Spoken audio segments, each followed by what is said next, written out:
Assalamualaikum warahmatullahi wabarakatuh. Waalaikumsalam. Bismillah, alhamdulillah, wassalatu wassalamu ala rasulillah, la haula wala quwwata illa billah, amma ba'da. Saudara-saudaraku, sebangsa setanah air yang saya cintai dan banggakan, ketemu lagi dengan saya, Agus Mar dari Gunung Selamat di Banyumas, Jawa Tengah. Bersama saya ada beliau Bang Nasab Palsu, alumni Yaman. Assalamualaikum Ustaz. Waalaikumsalam warahmatullahi wabarakatuh. Alhamdulillah. Kabar baik ya, Ustaz? Sehat-sehat. Alhamdulillah. Terima kasih Bang Nasab, jauh-jauh dari seberang sana sampai ke tanah Banyumas, Jawa Tengah. Saya barang muter-muter ya, dari Cirebon, dari Jakarta. Alhamdulillah pada malam hari ini sampai di Banyumas. Selain KB Nusantara, ini ada banyak sekali YouTuber.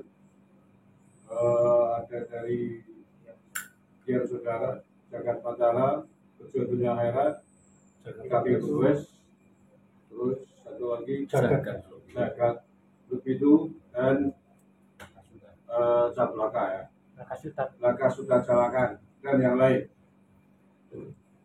Sekali lagi alhamdulillah, terima kasih Bang Nasar atas kehormatannya panjenengan bisa hadir di Banyumas. Tentu sebagaimana jagat medsos pasti sudah tahu dengan nama Bang Nasar yang mengikuti polemik Nasar dan polemik Wan Balawi Yaman di tanah air, dan juga di Yaman juga ramai ya saya dengar. Oke, baik. Sebelum saya mengajukan beberapa pertanyaan yang mungkin juga dinantikan atau ditanyakan oleh netizen, oleh banyak orang.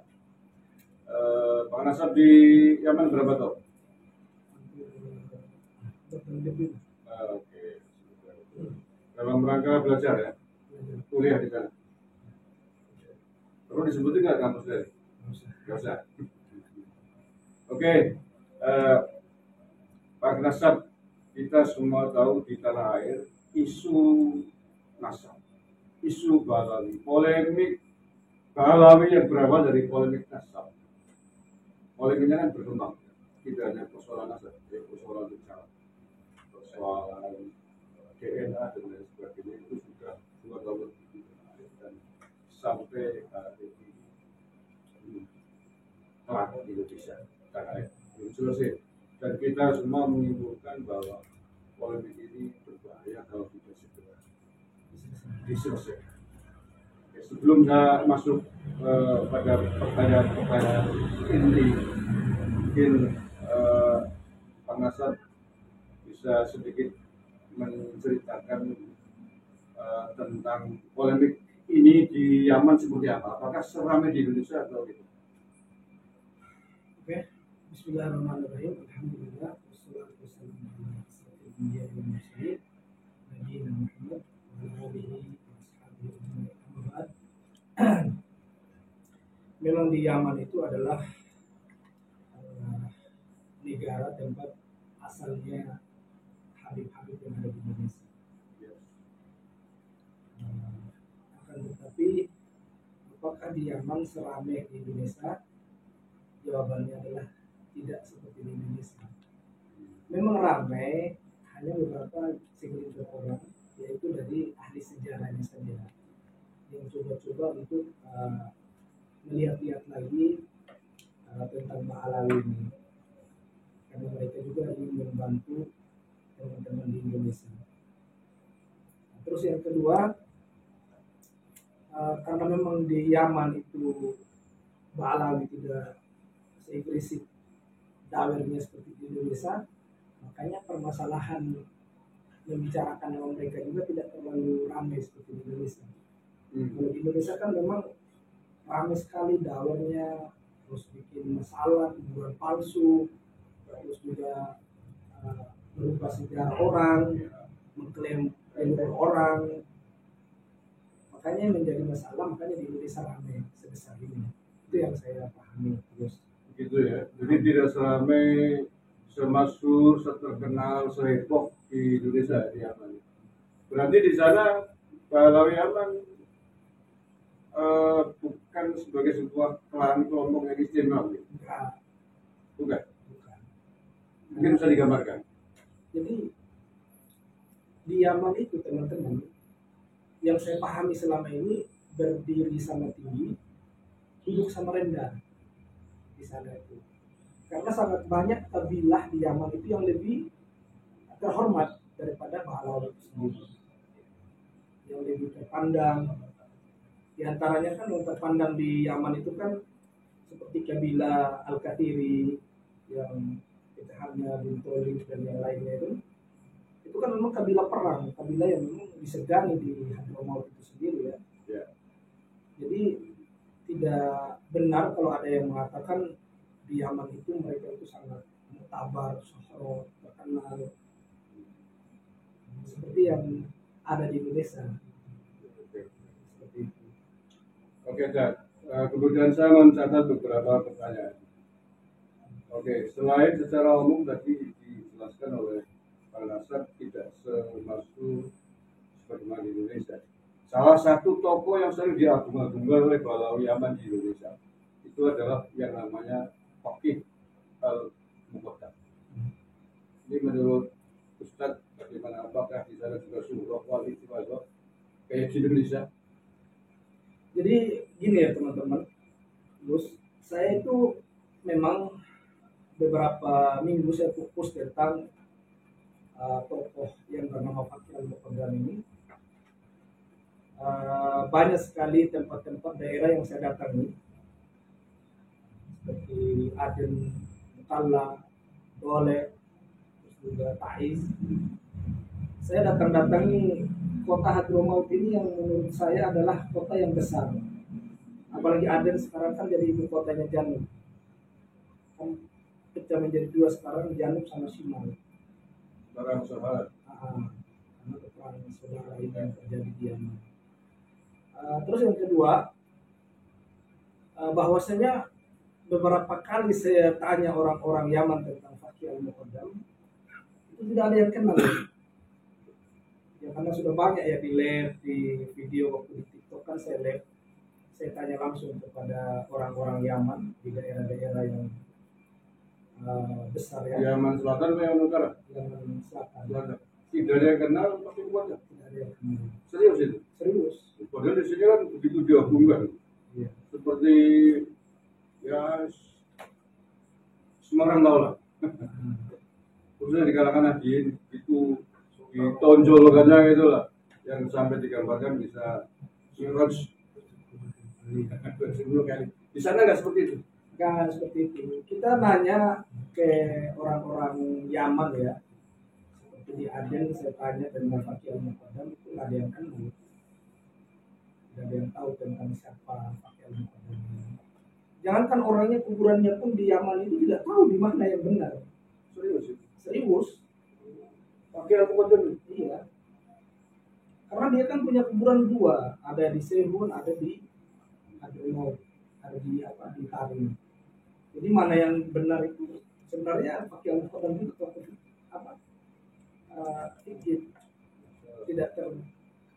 tidak tahu gitu loh, tidak kenal siapa orang ini. Ala kulihal, yang namanya Faqih Al-Muqaddam ini karena memang saya datang sendiri di sana, saya tanya sendiri ke orang Yaman, tidak ada yang kenal. Tapi kalau Syekh Abdul Qadir Al-Jailani malahan lebih suho. Oh begitu. Hatta penjual ikan kering, penjual sayur itu di pasar kenal.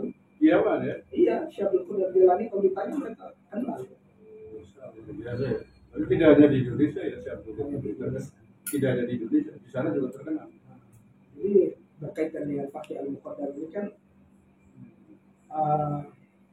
mereka mengatakan Mi'raj 70 kali. Tapi memang itu bukan perkataan mereka sendiri ya, memang dalam kitabnya maktub yang namanya Syarah Ainiyah. Syarahul Ainiyah itu kan ada kitab. Faqih Al-Muqaddam kan ditanya oleh Arab Badui tentang ayat-ayat kullu nafsin dha'iqatul maut. Dia bilang laisa li nafasun, aku itu tidak punya napas. Ya berarti dia nggak Tuhan. Terus juga ditanya lagi kullu syai'in khaliq illa wajhi. Dia mengatakan ana min nuri wajhi. Jadi dia itu ditanya oleh orang Arab Badui, wahai Faqih Al-Muqaddam, bagaimana menurutmu tentang ayat setiap sesuatu pasti binasa kecuali wajahnya Allah Azza wa Jalla atau zatnya Allah itu sendiri. Dia menjawab saya itu adalah zatnya Allah. Karena ini kufur. Tapi yang bisa lebih lucunya lagi, mereka bantah di akhir-akhir ini, mereka mengatakan itu kan perkataannya orang yang fana atau istilahnya majdum, hilang akal lah. Ya. Tapi kita ketahui sendiri akidah tasawuf ini kita harus garis bawahi. Akidah tasawuf tidak dibenarkan orang yang majdub dijadikan referensi dalam berurusan syariat. Itu yang pertama. Kenapa saya mengatakan itu? Ulama-ulama tasawuf itu sepakat bahwasanya kenapa orang majdub itu tulisannya tidak usah dipakai, perkataannya juga tidak usah dipakai. Apa nanti suruh kita lempar diri ke atas gunung, kamu masuk surga, kita mau ikut? Kan nggak mungkin. Makanya kalau saya lihat orang yang mengatakan saya adalah orang tasawuf paling tasawuf, di mana ketasawufan Anda nggak paham terhadap akidah tasawuf yang sebenarnya. Malahan orang majdub yang disepakati oleh orang tasawuf, mereka memakai jadikan dalil. Gitu loh. Padahal mereka sendiri melanggar dari akidah itu. Itu yang pertama. Terus yang kedua, mereka juga mengatakan ada yang namanya seperti Syekh Al-Hallaj, Ya. terus Syekh Siti Zainab. Nah, kan mereka kan katanya mereka itu juga kan berkaromah, orang yang ini asal bicara apa segala macam itu beda. Al-Hallaj kita tahu sendiri, mereka ditahdir, diperingati. Syekh Siti Zainab juga kan disampaikan kesesatannya ulama yang sejaman dengan beliau, disuruh umat jauhi dari pemahamannya, dari akidahnya. Itu menunjukkan bahwasanya ulama yang bersama dengan Syekh Siti Zainab itu sudah mengingatkan dari umat. Pertanyaan saya, kenapa sih Faqih Al-Muqaddam sudah tahu mengatakan saya adalah Tuhan? Kenapa Anda diam diri, malah mengimani? Malah di mimbar-mimbar mereka mengatakan Faqih Al-Muqaddam orang yang besar, orang yang bisa mi'raj 70 kali ketemu dengan Allah. Padahal Hadratus Syekh Kiai Hasyim Asy'ari sendiri mengatakan apa dalam kitabnya beliau itu? Siapa yang mengatakan saya mi'raj selain Nabi Muhammad itu bisa kufur, keluar dari agama. Itu kita ini bukan hanya perkataan orang majdub, tapi termaktub dalam kitab itu. Di dalam kitab mereka kan tertulis itu fi riwayatihi, dia mi'raj itu ada di dalam riwayatnya itu kan saya pernah baca di kitab itu fi riwayatihi sab'a wa ishrina marrat, terus ishrina marrat, sab'a marrat. Dia itu bukan hanya 70 sab'una marrat. Jadi 70 kali dia mi'raj, kadang 25 kali dia mi'raj, di riwayat yang lain 7 kali dia mi'raj. Jadi ini bukan hanya dongeng, tapi memang ada di dalam kitab mereka, dan mereka ajarkan, dan mereka juga imani. Di Yaman diajarkan kayak itu tadi. Selama ini saya nggak ada. Saya nggak pernah menemukan di Yaman ada seorang habib yang menceramahkan tentang Faqih Al-Muqaddam yang membesar-besarkan namanya. Hatta jangankan itu, hatta Umar bin Habib sendiri, mohon maaf ya, saya orangnya paling nggak suka panggil Habib. Umar bin Habib sendiri tidak pernah saya dapati satu kaul dia membesarkan Faqih Al-Muqaddam. Kira-kira kenapa itu kita tidak pernah disebut? Ya, karena orang Yaman paham. Nanti malah diterang. Iya dia viral ya. kan pasti apa ini orang nggak jelas masa besar ini. Kan di sana di Yaman beda dengan di Indonesia. Kalau di Yaman itu sebodoh-bodohnya orang pasti punya hafalan Quran. 2 juz, 3 juz, dan 5 juz. Yang kami pahami begitu. Oke, kemudian pertanyaan berikutnya Pak Nasab. Salah satu klaim mereka mengklaim menjadi zuriat Nabi Muhammad SAW adalah dari jalur Ahmad bin Isa. Itu bedilah itu kan. Dan ini sering kita perdebatkan di tanah air. Pahlawi menyebut bahwa Ahmad bin Isa dikuburkan di Yaman. Tapi ahli sejarah, penelusuran sejarah mengatakan bahwa Ahmad bin Isa tidak dikubur di Yaman. Nah, Bang Nasab yang lama di Yaman tentu lebih faktual, tentu lebih akurat untuk menceritakan itu. Apakah benar kalau bisa dikubur di Yaman? Tidak benar. Tidak benar. Tidak benar. Kenapa saya mengatakan tidak benar? Ahmad bin Isa ini kita sudah cari tahu di mana kuburannya, nggak tahu. Tidak ada. Nggak ada. Mereka mengatakan ada kuburan, tapi kan mereka itu terbantahkan kuburan yang ada di Irak. Orang-orang di negara Irak itu sendiri, mereka mengakui Ahmad bin Isa an-Naqi itu hidup di Irak, meninggal di Irak, dikuburkan di Irak. Sampai detik ini kuburannya ada di Irak. Sampai kami beberapa kali bertemu dengan orang-orang dari Irak, orang ulama-ulamanya lah ya. Kami bukan tanya orang awamnya, memang ulamanya. Kita tanya, benar nggak Ahmad bin Isa an-Naqi dikubur di Yaman? Nggak benar kata mereka. Ulama itu ya, yang menyampaikan ulama. Jadi kalau teman-teman misalnya mau umroh apa, coba yang bisa bahasa Arab tanya saja ke orang-orang Irak. Tanya ke orang-orang Irak atau ke syekh-syekhnya, tanya tentang Ahmad bin Isa. Ada yang lebih parah. Saya pernah nanya di satu orang ulama dari Irak. Saya bilang Ahmad bin Isa itu hijrah ke Yaman, meninggal di Yaman. Itu jawab, anta fil manam. Kamu dalam mimpi ya? Lindur Kamu lagi lindur gitu loh. Jadi ala kulli hal tentang Ahmad bin Isa, satu negara Irak lebih jumhur daripada sebuah desa Tarim. Yes. Karena asalnya yang di sana. Semua satu negara meyakini Ahmad bin Isa meninggal di sana, dikuburkan di Irak. Jadi kalau hanya satu desa yang meyakini bahwasanya hanya Tarim toh, yang meyakini bahwasanya Ahmad bin Isa dikubur di Yaman, bagaimana dengan satu negara yang meyakini dia dikubur di Irak? Mana yang lebih menang? Ya, Negara atau satu desa? Negara asalnya tentulah. Negara. Sebagaimana misalkan kita meyakini makam Pangeran Diponegoro di Indonesia, tiba-tiba diklaim di Yaman di sana. Iya. Tentu yang lebih. Satu Indonesia pasti nggak setuju. Indonesia yang Karena memang dia hidup di sini, meninggal di sini. Oke. Yang gitu. Itu permisalan biar dipahami oleh teman-teman semua. Oke. Kemudian ini Bang Nasab, Ahmad bin Isa kan gelarnya An-Naqib di Irak. Sementara mereka menyebut Al-Muhajir. Balawi ya, menyebut Ahmad bin Isa Al-Muhajir. Sejak kapan mereka menyebut? Itu kan di abad ke-10. Abad ke-10 sudah disebut, itu pun kan Ali As-Sakron. Ya, Ali As-Sakron Ba'alawi yang mengatakan Ahmad bin Isa Al-Muhajir. Padahal lakop ini adanya dari abad ke abad, tidak pernah ada lakop yang bernama Ahmad bin Isa Al-Muhajir. Seperti dalam kitab-kitab abad ke-5 ke-6 itu bukan Al-Muhajir. Kalau bukan An-Naqibi, Al-Aba, terus yang ketiga itu An-Nafad. Itu yang ada di dalam kitab nasab tentang Ahmad bin Isa. Berarti yang menggelari Al-Muhajir ya mereka sendiri.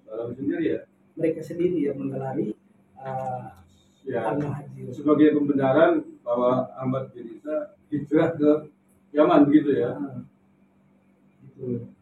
Terus otoritas Yaman mengakui nggak itu? Tidak mengakui. Tidak mengakui ya. Tidak mengakui.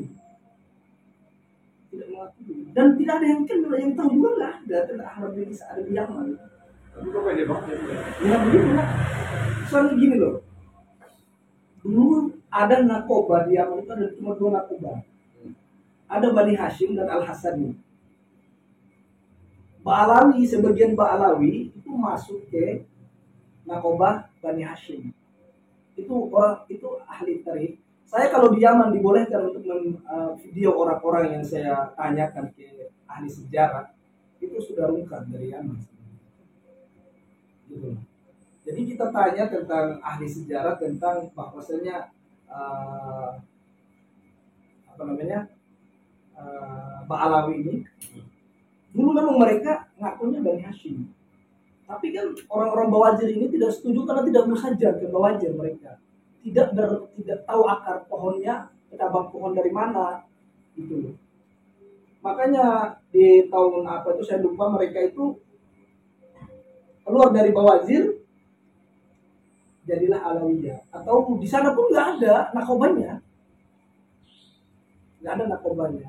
Kalau Bani Hashim ini kan di mana-mana ada, di Maroko ada, di Madinah ada, mereka Bani Hashim. Di Yaman ada. Di Yaman ada, Bani Hashim ada.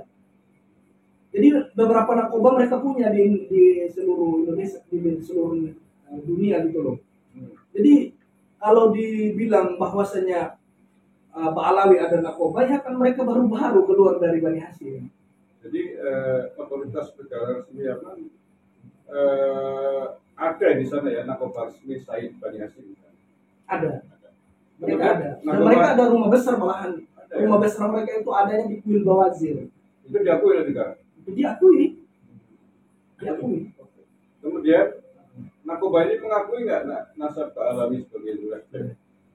Saya datang ke Kuil Bawazir, itu rumah besarnya Bawazir yang ada di, kalau kita jalan ke Mukalla itu lurus terus ke arah Sihir. Kalau dari Mukalla kita belok kiri ke Kuil Bawazir. Itu saya pernah masuk ke situ karena saya juga punya teman orang Bawazir. Kita nanya Tentang nasab Ba'alawi. tentang Alawiyah atau Robito Alawiyah memang ada nggak nakoba seperti ini? Mereka bilang nggak kenal. Tapi kalau kenal hanya Al-Atos, Al-Jufri, mereka hanya kenal begitu aja, nama pam seseorang. Tapi tidak diakui sebagai pamnya Bani Hashim ya. Tidak. Ada yang lebih parah lagi dari Bawajir itu mengatakan ya, seperti sudah sering saya sampaikan ya, annahum fil manam. Jadi mereka itu seperti dalam mimpi ngaku-ngaku durian Nabi. Tapi apakah di sana tidak ada sanksi hukum? Ya karena memang negara Yaman ini kan tidak ada negara yang tidak ada pemerintah yang sah sampai detik ini. Karena itu konflik ya. Konflik. Negara Yaman ini tidak ada pemerintah yang sah. Baik selatan maupun utara ya. Maupun utara.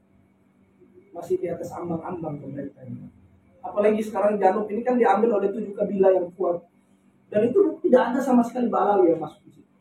Kalaulah mereka punya kekuatan di Hadramaut, seharusnya Masuk ya. Ba'alawi ikut mengamankan Yaman Janub.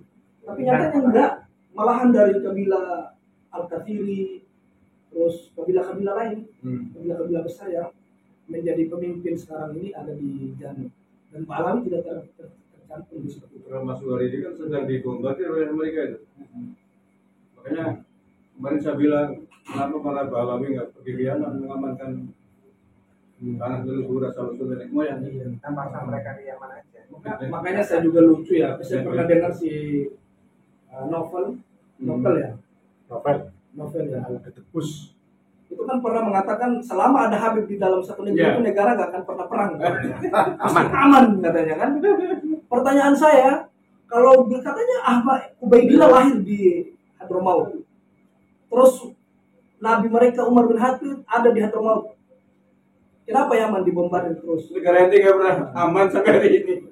Jadi jangan takabur kalau jadi manusia bicara itu. Tapi kebalik ya, kalau banyak Habib malah jadi nggak aman. Jadi intinya gini, di garis bawahi teman-teman, gaya-gaya mereka tentang membesarkan diri mereka dan leluhur mereka itu bukan gaya-gaya dalam syariat, tapi gaya-gaya perbudakan.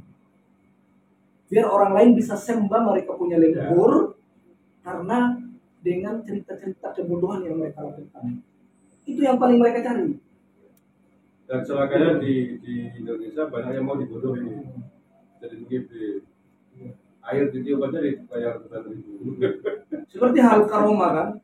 Hal karoma itu teman-teman, kalau kita kembalikan ke dalam hukum syariat.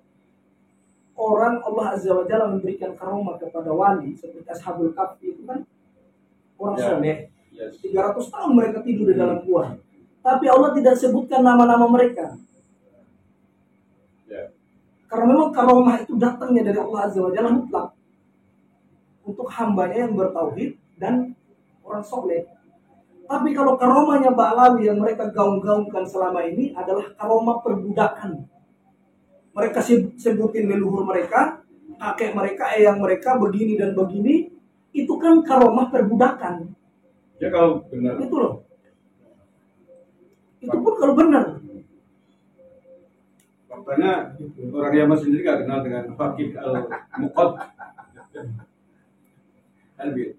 Oke deh, terima kasih Bang Asam. Kemudian pertanyaan berikut tentang salah satu dalam polemik ini kan tentang makam Nabi Hud.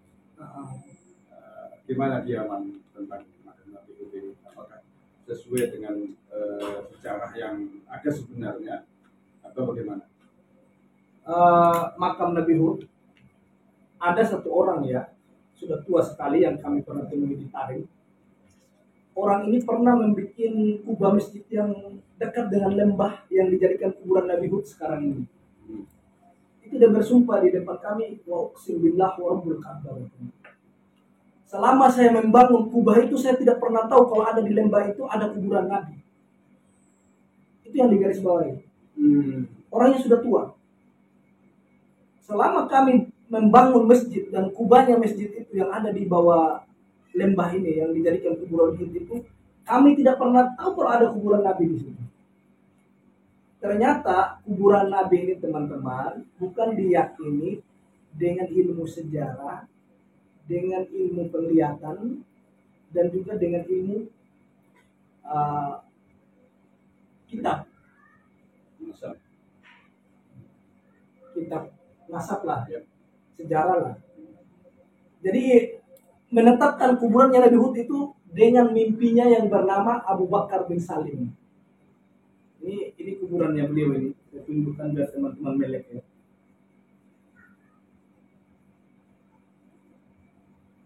Ini saya datang di Tarim, saya tunjukkan ke teman-teman lab. Ini. Nanti dikirim ya. Boleh. Ini kuburannya mereka sangat pengena yang sangat terkenal. Ini tidak ada sama sekali tertulis Syed atau Habib atau Al-Habib. Langsung Syekh Abu Bakar bin Salim. Karena di Yaman itu menulis suatu kuburan Syekh atau Al-Habib itu aib. Hatta Bawazir yang jelas nakobanya adalah Bani Hashim, keturunannya Abbas radhiyallahu anhu, mereka meninggal nggak dipanggil Sayyid. Kuburannya nggak ditulis Sayyid. Aib bisa apa? Cuma di Indonesia ini saya lucu. Kuburan asli palsunya semua Al-Habib. Al-Habib. Itu kenapa di sana dianggap aib? Karena kan memalukan, mereka kan sejak kapan nggak peduli Nabi? Oke. Sejak kapan? Artinya kalau mereka pakai gelar Nabi di sana, orang sana udah tahu semua gitu ya.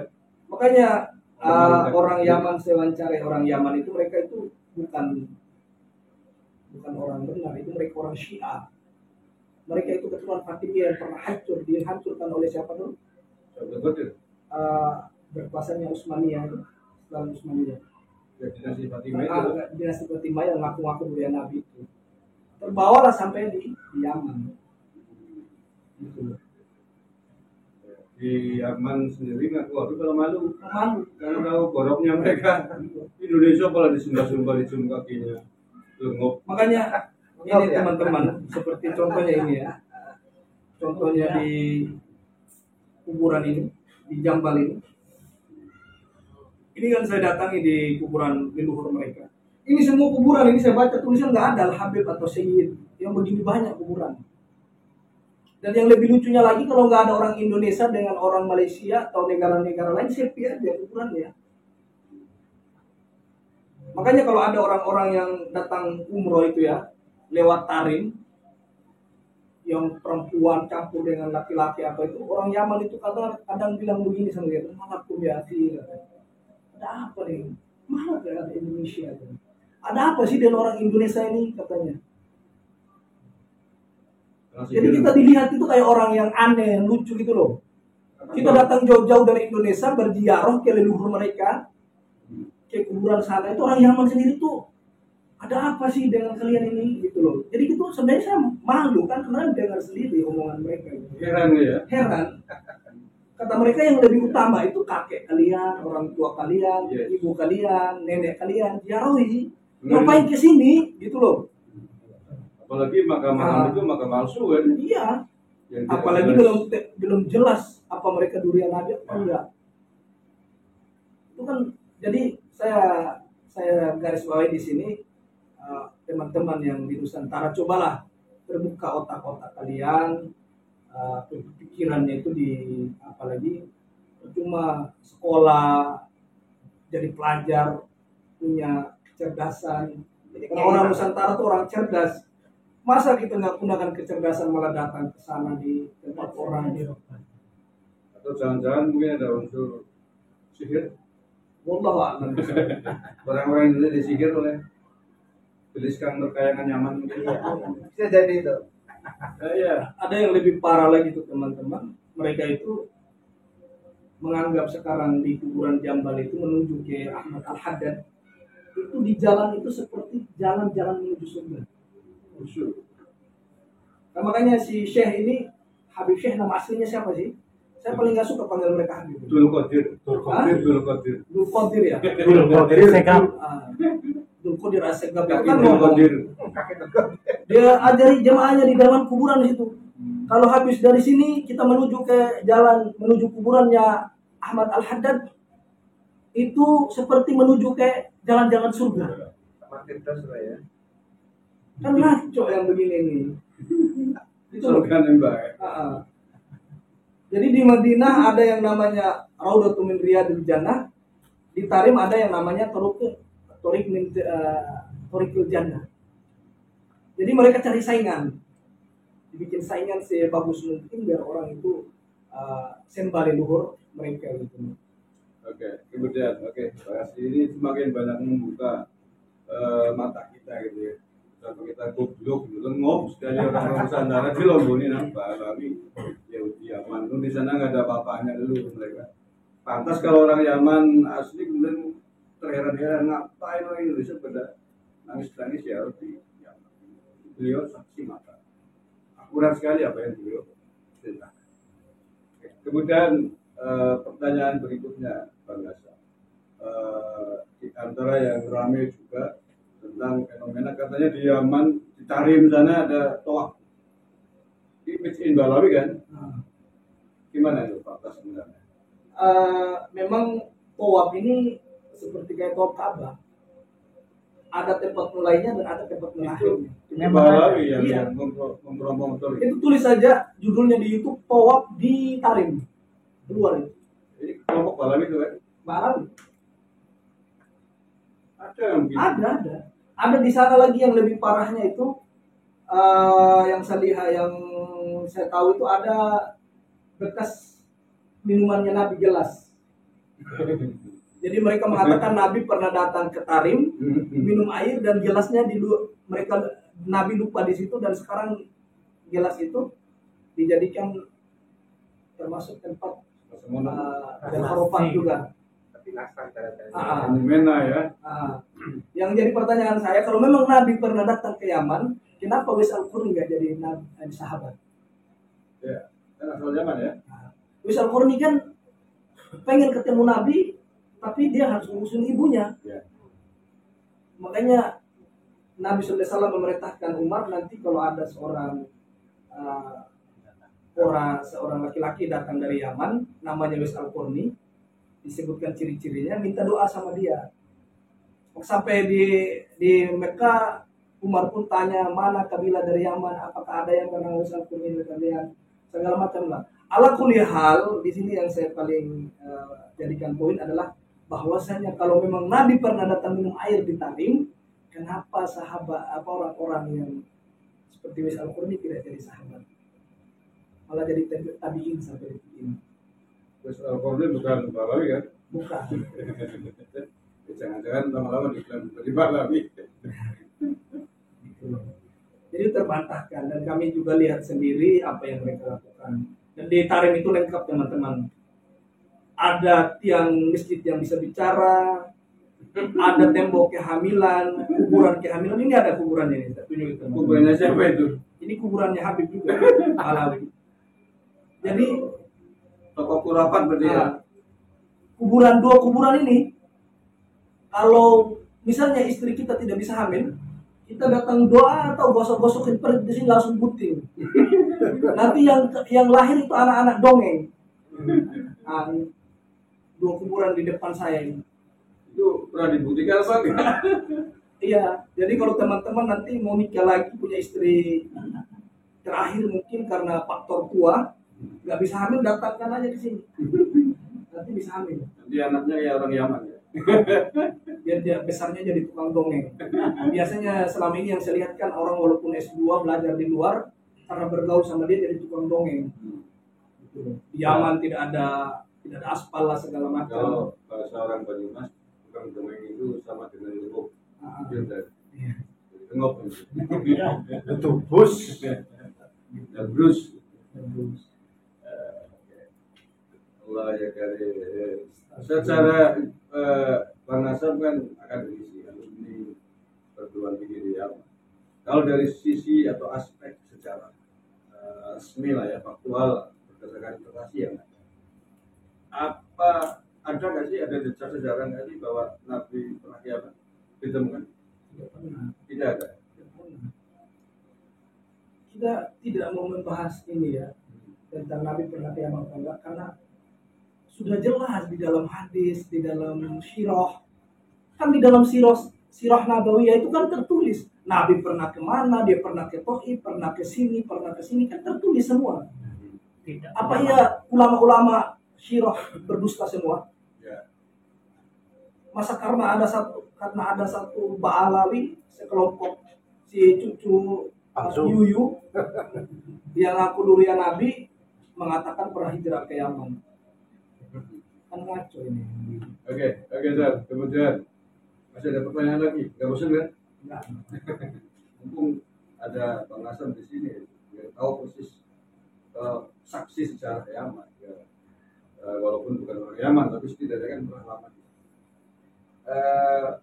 Salah satu keturunan imigran Yaman yang ada di Indonesia. Kayak keturunan imigran Yaman yang di Indonesia ini kan bukan hanya dari kelompok Arab, ada juga dari kelompok Arab yang lain.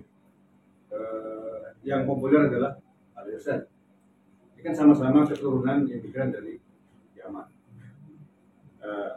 Menurut Bang Nasab, apa sih bedanya Al-Irsyad dengan Ba'alawi di Indonesia yang sama-sama keturunan imigran dari Yaman? Jadi begini ya, ini pertanyaan yang penting menurut saya juga. Biar teman-teman di Al-Irsyad bisa buka mata, biar bisa mereka mendengarkan. Al-Irsyad ini memang banyak sekali keturunan Yaman yang dari kalangan Masyayikh. Mereka seperti Bang Alim, Bang Fadol, Al-Katiri, terus Basalama, terus lagi Pak Abdu. Pak Sudhan masuk nggak itu? Jadi Al-Irsyad dengan Ba'alawi ada perbedaannya apa? Saya katakan berbeda. Kenapa saya mengatakan berbeda? Orang Al-Irsyad, orang Masyayikh dan Al-Irsyad ini adalah keturunan Yaman asli, Muwatton. Al-Irsyad itu Mereka Muwatton asli di Yaman. keturunan bangsa Yaman asli ya? Oke. Di dalam itu kan ada yang namanya Muwatton, ada yang namanya pendatang. Kalau di Sama sini- juga di Indonesia ada Pribumi. WNI, ada WNA kan? Ya. Begitu. Pribumi sama bukan? Bukan antara pribumi atau bukan pribumi. Iya. Itu bukan aib, itu sudah biasa. Di negeri Yaman, di negeri Arab pun ada muwaton, ada pendatang. Jadi kalau kita mengatakan kalian pendatang harus diakui, memang kalian pendatang gitu loh. Nah, cuma perbedaannya Al-Irsyad dengan Ba'alawi, kalau Al-Irsyad muwatonnya Yaman. Oke. Kalau Ba'alawi ini di Yaman pun mereka orang pendatang yang dari Irak. Ada yang dari Iran, dari Irak. Mereka pendatang di Yaman.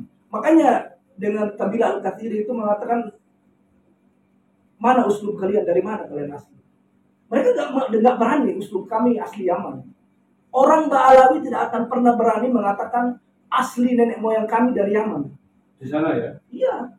Hatta di Indonesia, saya beberapa bertemu dengan Al-Irsyad, ngomong memang kalian asli Yaman. Tapi di sini kan sering ngomong. Jadi di sini yang kita bisa garis bawahi teman-teman, Yaman itu tidak ada sangkut pautnya sama sekali dengan Ba'alawi. Ba'alawi sendiri di Yaman itu pendatang. Oh, Gitu loh. itu imigran juga di sana ya? Imigran juga. Jadi ini penyampaian pribadi dari saya. Coba kita lebih legowo. Kalau misalnya ada orang Yaman yang salah, jangan sampai, atau Ba'alawi yang salah, jangan sampai kita menghukumi orang Yaman Secara umum. secara umum. Oke. Dimanapun Yaman itu teman-teman adalah negara yang Nabi SAW puji. Di sana juga tempatnya sahabat kepercayaannya Nabi, seperti Hudzaifah bin Yaman, Mu'adz bin Jabal, itu orang-orang terbaiknya Nabi, Ahlus Sir. Jadi kita lebih terbuka bahwasanya Ba'alawi dengan Al-Irsyad itu adalah makhluk. Al-Irsyad ini, pokoknya Al-Irsyad ini tidak ada kaitan dengan Ba'alawi. Justru yang original kalau Al-Irsyad original. original bangsa Yaman. Gitu. Makanya saya sampaikan kepada teman-teman Al-Irsyad, sebelum ke depan ini menjadi sasaran, karena memang kita akui orang Nusantara ini sudah terlalu sabar dari kelakuannya klan Ba'alawi. Coba buka yang sebenarnya, sampaikan kepada orang Nusantara bahwasanya Ba'alawi ini adalah orang yang memang sangat kacau gitu, Problematik. problematik. Tidak hanya di Indonesia ternyata ya. Agar kedepannya anak cucu teman-teman dari Yaman tidak jadi olok-olokan, tidak jadi kena imbas. Ya. Coba teman-teman dari Al-Irsyad Angkat suara ya. angkat suara, tolong disampaikan bahwasanya Yaman tidak ada sangkut pautnya. Kenapa saya ini kokoh bahwasanya saya membela terhadap Yaman? Yaman itu ada keutamaan di depan Nabi SAW. Gitu. Ada sahabat dari sana, ada orang-orang soleh seperti Wais Al-Qarni yang kita ceritakan, ya itu. Terus juga banyak sekali teman-teman yang lulusan Yaman yang belajar di sana. Seperti itu. Orang Yaman itu memang mereka itu karena efek peperangan semua ekonomi menghancur. Tapi mereka bukan orang pengemis seperti Ba'alawi. Wallahi saya saksikan sendiri orang Yaman. Walaupun mereka cari makan untuk hari ini, tidak menjadikan kemiskinan mereka untuk minta-minta sama orang. Tawir ya. Iya, untuk dahwil atau memotong kompas mencari rezeki itu nggak pernah mereka lakukan. Apalagi apa utusan Nabi ya. Nggak pernah. Mereka tetap cari uang yang halal untuk mereka makan hari ini. Tetap mereka bersabar dengan peperangan yang ada sekarang ini yang terlihat. Itu orang Yaman. Sini ya. Jadi kalau dikatakan Yaman, saya memang sedih. Setelah saya tinggalkan Yaman itu di sepanjang jalan saya di Mekah, pas di Mekah itu nangis karena termasuk negara yang mengajarkan saya untuk menjadi manusia yang lebih bersyukur itu adalah Yaman. Oke, dan berarti saya sepakat dengan masukan Bang Kasabin. Semestinya orang-orang Al-Irsyad yang tadi dikatakan sebagai Orisinil.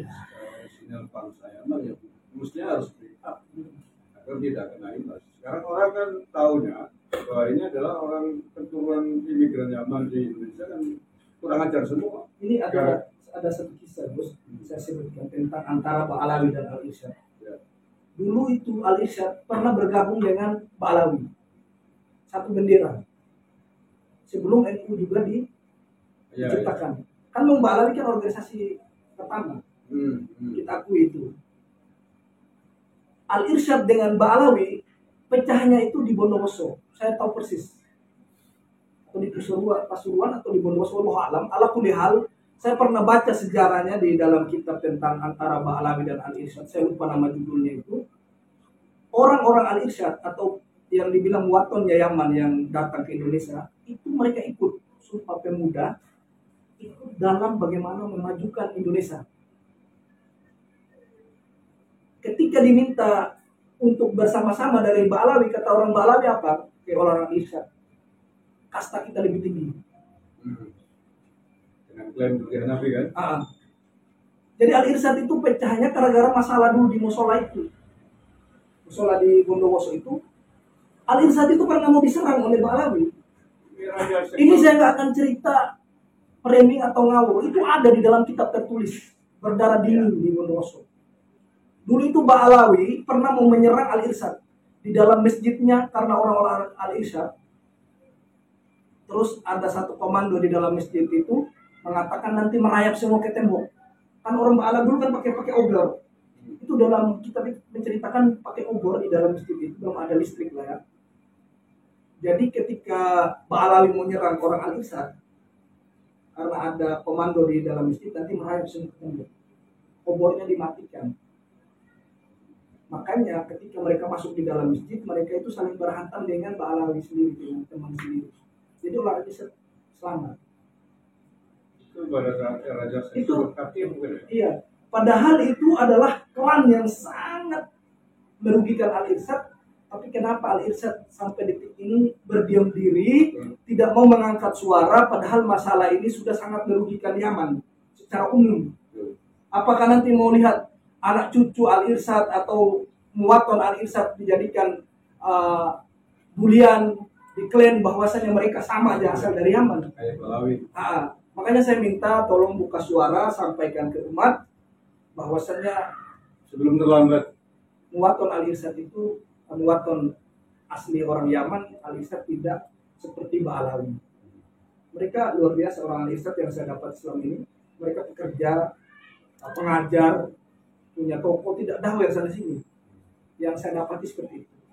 Jadi kalau teman-teman menghina, tolong hindari, jangan sampai bilang Yaman Jahanam lah, atau Yaman tukang dawer lah. Fokus saja kayak kalian Ba'alawi. Kalau memang mereka pembisnis kuburan, tukang dawer atau segala macam. Itu yang digarisbawahi, teman-teman, mudah-mudahan bisa dipahami. Di Yaman ya. Jadi ingat salah satu DNA tes DNA kan G ya. Yahudi itu gimana di sana tentang sejarah Yahudi terkait Balawi? Kalau masalah Yahudi, memang karena saya nggak punya ilmunya ya bos ya. Oke. Memang secara yang saya lihat dari teman-teman sekarang ini yang menulis kitab seperti Kiai Jafar yang di Batu Ampar, mereka menemukan penemuan itu bahwasanya mereka keturunan Yahudi. Ya, Kalau ada kitab, ada hujannya, kita harus akui. ya kalau di genetika kan ada catatan hasil tes DNA memang yang tidak lain adalah hampir bangsa Yahudi. Oke, kalau itu saya kira sudah banyak yang mengatakan. Terakhir ini, sebelum itu teman-teman juga mungkin ada pertanyaan tentang komunis. Tadi kita bahwa fakta kan Yaman pernah menjadi negara komunis terbesar di dataran Arab dan fakta di Indonesia pernah ada partai komunis yang notabene juga dikomandoi oleh keturunan Ba'alawi. Memang komunis ini teman-teman. Saya itu mudah-mudahan Allah Azza wa Jalla mengampuni dosa-dosa saya atau salah bicara saya. Ala kulli hal, memang beberapa ahli sejarah tentang komunis saya pernah tanyakan, dan mereka punya kitab yang namanya Tarikh Al-Ummiyah.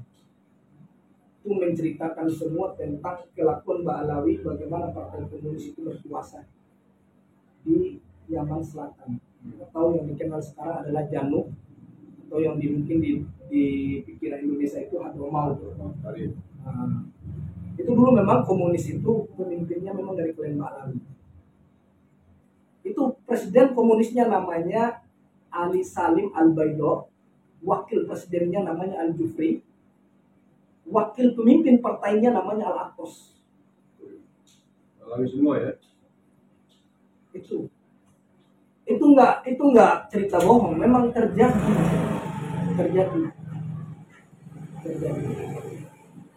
Saya punya satu video mantan tentara di sana itu. Saya tanya tentang Ali Jufri. Beliau menyampaikan ke saya, dia adalah orang yang dobit besar. Ini beliau.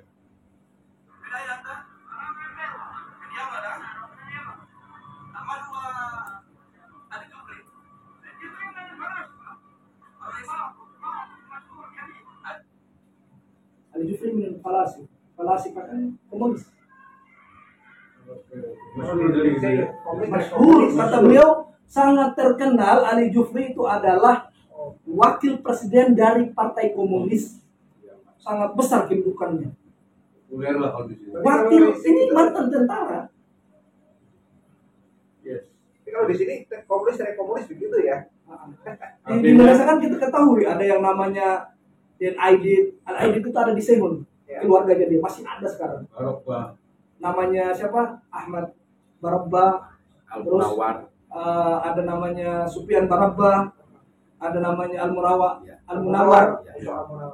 Musa Al-Munawar. Itu kan orang PKI yang ada di Indonesia. Artinya dengan sejarah yang tadi Bang Nasab ceritakan Nyambung. tidak aneh kalau di sini Tidak aneh. menjadi pelopor-pelopor komunis. Mereka kenapa DNA Aidit mereka nggak akui? Karena mereka malu. Malu. Kalau yang kayak gitu itu nggak mengakui. Tapi kalau yang sekiranya bisa DNA Aidit yang asli adalah durian mereka tidak akui. Tapi leluhurnya orang lain mereka caplok. Sudah. Yang bukan apa-apanya diakui. Di Ponorogo katanya bin Yahya. Kata sebut diningrat. Leluhurnya orang diakui, leluhur mereka yang benar-benar leluhur mereka nggak akui. Itu dalam bahasa bagaimana namanya parah. Seperti sekarang si siapa ini yang jadi pendeta di kalangan Thomas Asegaf. Kita nggak bicara agamanya ya. Ini kita fokuskan asal. Iya. Alakum dinukum waliyadin. Intinya begitu. Yes. Kita bukan mencela agama lain. Ala kulli hal kita membahas Thomas Asegaf. Isbalami. Bali, keturunannya saudaranya Taufik Asegaf, pemimpin Robito Alawiyah. Satu klan. Kan satu kelas. Satu marga. Kenapa nggak diakui kan? Kenapa nggak diakui? Apa hanya gara-gara beda agama? Jadi banyak ulama yang nanti minta barokah, minta syafaat gitu ya. Atau Mas. Oke. Bang Nasab, terima kasih banyak pertanyaan sudah pandangan jawab dan ini membongkar semua kebusukan kawan Barat. Iya. Teman-teman ada yang mau bertanya mungkin? Saya mau bertanya ini. Silakan. Nih, Saya kalau bisa jawab, saya jawab ya teman-teman. ya. Ini saya Kalau dari bisa jawab, mohon maaf. channel Diam Saudara ini Dan. Mohon maaf. Jadi banyak sekali ulama-ulama di Indonesia. Ada yang namanya Bang Somad, ada yang namanya Mas Yahya begitu yang ya kalau kali itu tuh mereka sering menjadi salesnya dari para bawi. Itu sering berbicara bahwa pasir inat, pasir tarim itu wangi gitu. Ya karena kami di Indonesia ini tidak pernah langsung ke sana, ya tentunya kita tidak tahu benar wangi nggak sih. Nah, kalau dari Bang Nasab ini yang sering ke sana, benar nggak sih yang namanya pasir inat itu benar-benar wangi? Harumnya itu seperti harum surga seperti itu. Monggo. Ini pasir inat, yang dimaksud yang ini ya. Pasir inat ini teman-teman. Ini saya datang. Teman-teman ada yang mengambil pakai botol. Ini pasir inat. Itu inat nama daerah Pak? Nama Pemakaman. pemakaman. Oke. Banyak sekali pasir-pasir memang di sana. Ini yang bilang nggak ada aspal ini banyak ini. Ini depan kuburannya Abu Bakar bin Salim lagi. Ada aspal, ada apa namanya? Yang di semen itu cor-coran. Mana yang mengatakan tidak ada aspal di sana biar bekas kaki wali tidak terhapus. Makanya jangan bergaul sama tukang dongeng. Biar Anda tidak jadi tukang dongeng. Kasihan ilmu Anda jauh-jauh belajar ke Sudan, belajar ke Mesir. Jadi tukang dongeng. Jujur lah. Jujur. Berarti tidak wangi ya? Wangi apa? Mana ada pasir yang wangi? Dikasih parfum dulu jadi wangi. Sama di Indonesia mereka bawa pasir dari Yaman buat jualan. Itu beraninya jualan di sini, coba jualan di sana. Itu kan jual di Yaman. Tidak laku ya? Kita datang ziarah saja ke Yaman, berbondong-bondong. Orang Yaman mengatakan, kalian ini kenapa? Lucu gitu loh. Lucu. Apalagi Ambil pasir ya. apa nggak lebih dibilang gila? Mau mempertegas saja Bang Nasab ya, saya mau bertanya. Dari apa yang disampaikan Bang Nasab, tadi Robito Alawiyah itu tidak ada di sana ya. Yang ada Nakib, Nama cuma Al-Hashimi sama Al-Hasani ya. Berarti adanya cuma di Indonesia. benar sekali. Ya. Yang tercatat Nakobah Robito Alawiyah itu hanya ada di satu negara, yaitu Indonesia. Indonesia. Jadi kalau Pak Kiai NU ini menghancurkan Robito, tidak ada penguatnya. Kalau Bani Hasim di sini diruntuhkan, di Maroko masih ada, di Madinah ada, dia punya, di Yaman juga ada. Mereka punya rumah besar Bani Hasim. rumah besar Bawazir. Ya.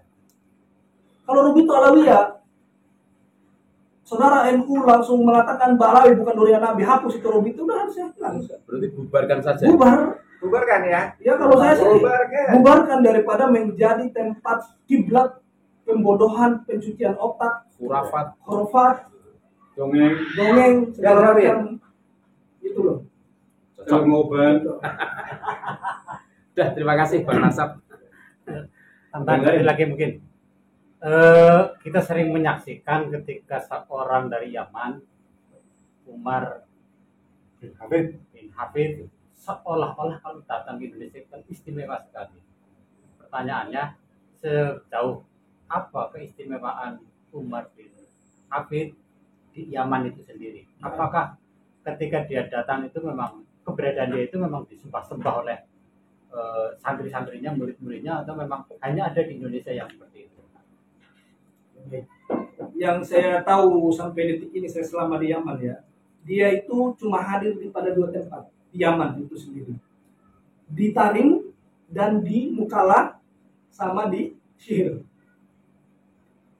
Di Sihir itu pun dekat, cuma mainnya 1 jam 2 jam kalau jalan ke sana. Adapun apakah dia harus datang ke ibu kota Aden, datang ke Taiz isi Daurah, nggak ada.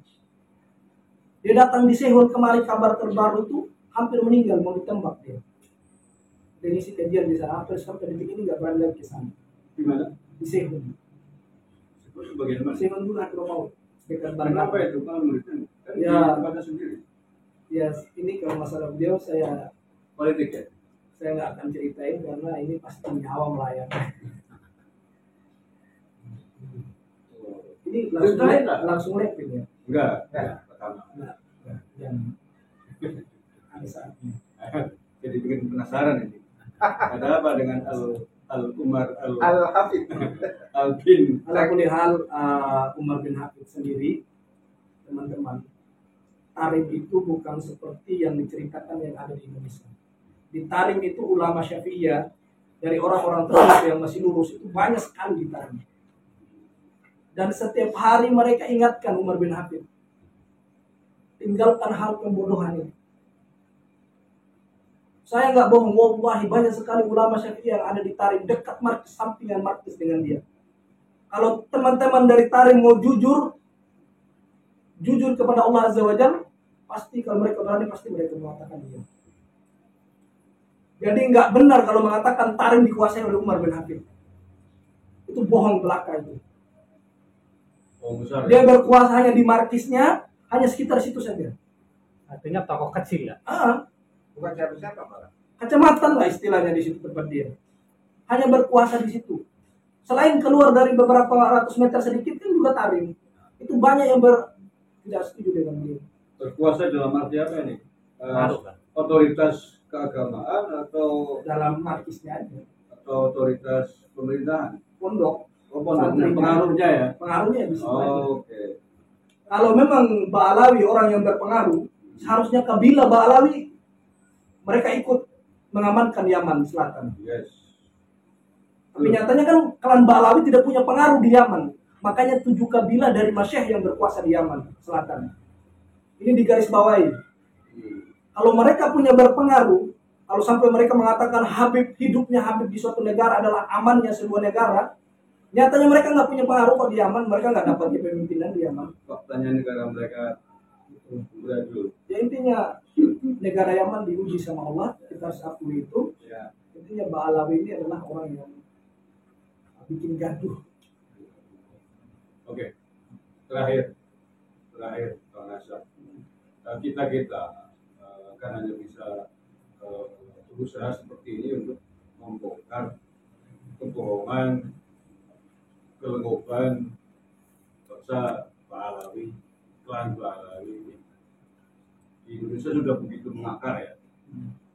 Bahkan dengan Rubito Alawiyahnya itu mampu menembus dinding-dinding pemerintah. Dengan segala pengetahuan yang Pak Nasab ketahui itu tentang Yaman, tentang klan Ba'alawi di sana, seperti yang tadi semua sudah diceritakan. Rekomendasi apa yang Pak Nasab ingin sampaikan ke pemerintah Indonesia untuk menghentikan kejadian ini? Eh, ini kalau saya masukkan umum ya, buat siapapun yang mendengarnya, karena memang pemerintahan yang hakiki itu adalah masyarakat. Kekuatan pemerintah itu adalah masyarakat. Jadi tetap fokus kepada masyarakat. Nah, dan juga untuk yang dikasih amanah, cobalah jangan sampai Ba'alawi ini seakan-akan orang-orang yang punya kepentingan di negeri ini. Banyak sekali orang kalau lagi mendeklarasikan diri menjadi pemimpin, datang ke pondok mereka, seakan-akan mereka lah yang bisa menggerakkan Nusantara ini. Tidak usah. Tidak usah. Terus yang kedua, pemerintah tolong serius betul-betul memberikan sanksi atau memberikan ketegasan yang keras tentang sejarah-sejarah yang mereka putar balik, terus juga seperti kuburan palsu. Tolong orang-orang yang melakukan ini ditangkap, dipenjarakan. Sebelum nanti orang-orang Nusantara bergerak secara menghukumi sendiri. Karena jujur, orang Nusantara sudah terlalu sabar ratusan tahun dari Ba'alawi. Saya mengatakan seperti ini bukan karena membenci dalam sebuah suku seseorang, tapi saya mengatakan ini, saya sampaikan ini karena saya cinta namanya Nabi Shallallahu Alaihi Wasallam, itu yang pertama, dan negeri saya, dan juga saudara-saudara saya yang didaweri, yang dibodohi selama ini. Terus terakhir yang saya katakan kepada pemerintah, kalau Habib demo-demo lagi bilang berangkatkan orang ke Palestina perang, suruh kumpulin semua Ba'alawi yang berapa juta di Indonesia, suruh perang semua, ikut. Kami nanti orang Nusantara ikut dari belakang. Itu baru gentleman. Mereka selama ini kan orang yang paling jago, paling perang, orang paling pahlawan di Indonesia. Kumpulin dulu Ba'alawi di Monas, berangkatkan duluan ke Palestina, ikut perang, kami orang Nusantara ikut dari belakang. Jangan kami nanti yang jadi ini, tumbal mereka. Seperti saudara kami kemarin membela si Rizik Sihab, tumbal meninggal begitu saja di pinggir jalan. Di KM 50 itu. Itu walaupun mereka punya pemikiran, tidak mungkin mereka meninggal seperti itu kalau bukan Ba'alawi yang cuci otaknya. Itu yang paling penting. Itu nyawa itu, tolong pemerintah. Itu nyawa saudara kami orang Nusantara demi membela si cucu palsu dibunuh begitu saja. Kami akui mereka menyimpang. Mereka menyimpang. Tapi kenapa mereka menyimpang? Karena dicuci otaknya oleh Ba'alawi. Itu. Tolong tegaskan Habib-Habib yang suka mencuci otak-otak Ba'alawi ini agar mereka berhenti. Ditegas keras. Apakah nanti kami harus menonton lagi teman-teman kami mati terus saling hantam-menghantam meninggal gara-gara membela cucu-cucu palsu ini? Kami nggak mau itu. Gitu loh. Jadi tolong yang berwenang tegas, jangan sampai adanya Habib-Habib yang ekstrim, yang agresif di negeri ini. Kalau bisa dipenjarakan saja atau terserahlah mau diapain, jangan bikin gaduh lah. Kami tidak pernah mendapati, ya saya pribadi ini teman-teman, saya tidak pernah mendapati kiai dari Muhammadiyah atau kiai dari NU yang kumpulkan orang di Monas untuk demo pemerintah. Saya tidak pernah dapati. Demo apa saja yang ada di negeri ini, yang dilakukan adalah Ba'alawi dari Rizik Sihab dan teman-temannya. Saudara-saudara kami disiramin gas air mata apa segala macam di Monas, yang mengumpulkan manusia untuk mendemo pemerintah itu adalah Ba'alawi. Apakah pemerintah mau diam saja seperti ini? Itu loh. Mana tunjukkan saya dari Kiai NU dari Jawa Timur, mau dari Barat, dari Wadah. yang mengumpulkan masyarakat. Ayo demo pemerintah karena sudah dolim. Atau dari organisasi Muhammadiyah mengumpulkan organisasinya untuk demo pemerintah. Gak ada. Kalaupun ada ya kecil karena korban. Ya korban. Tapi orang-orang Ba'alawi bisa mengumpulkan orang seperti 212 mendemo pemerintah yang sudah sah. Mereka suka bikin gaduh di negeri orang. Kami nggak mau negeri kami seperti di Suriah, di Lebanon, di Yaman, Afghanistan. Afghanistan, mati seperti ini. Nyawa ini nggak bisa begitu. Tolong pihak pemerintah, ini pesan dari saya, tolong tegasin orang-orang yang seperti itu. Kalau kan banyak usulan, ini Pahlawi Yaman dipulangkan saja ke tanah ke Yaman, diusir. Itu kira-kira kalau diusir betul dipulangkan, Yaman, orang Yaman asli menerima. Belum tentu terima. Ya nanti kan ada prosedur. Ya, kalau nggak menerima Harus bikin dipulangkan lagi kemana? bikin ini lagi kan surat-surat harus ada. Deportasi. Iya. Ini kasusnya seperti Rohingya ini. Oke, Pak Nasar, ada lagi yang mau disampaikan atau cukup? Ya cuma mungkin itu saja. Oke, terima kasih Pak Nasar. Tidak perlu saya simpulkan, sudah bisa menyimpulkan sendiri dari A sampai Z. Tadi apa yang disampaikan oleh Pak Nasar luar biasa, membukakan mata kita semuanya tentang bagaimana bentuk dan uslubnya bangsa keturunan imigran Pahlawi Yaman ini. Dan pemerintah penting saya kira untuk mengambil sikap tegas. Saya sepakat dengan Pak Nasar, tegas terhadap klan Pahlawi Yaman yang kurang ajar di tanah air. Orang yang punya kaidah hanya Indonesia kok kumpul waktu tinggal lima. Ya. Di negara lain nggak punya kaidah. Kalau tidak ada kaidah ini habis. Kita sering menyampaikan kita punya prinsip ngalah, ngalih, mengamuk. Kita sudah ngalah, kita sudah ngalih, yang belum tinggal Ngamuk. kalau sampai ngamuk, kawasan Nusantara habis sudah. Pahlawi Yaman kita pulangkan. Kalau ternyata Yaman nggak mau terima, ya udah kita pulangkan ke tengah lautan, nanti sudah dipakan di Indonesia. Terima kasih Bang Asep atas semua ceritanya yang luar biasa ini. Saya akhiri. Bila taufik wal hidayah, wa ridwan hidayah, wallahu muwaffiq ila thoriq. Assalamualaikum warahmatullahi wabarakatuh.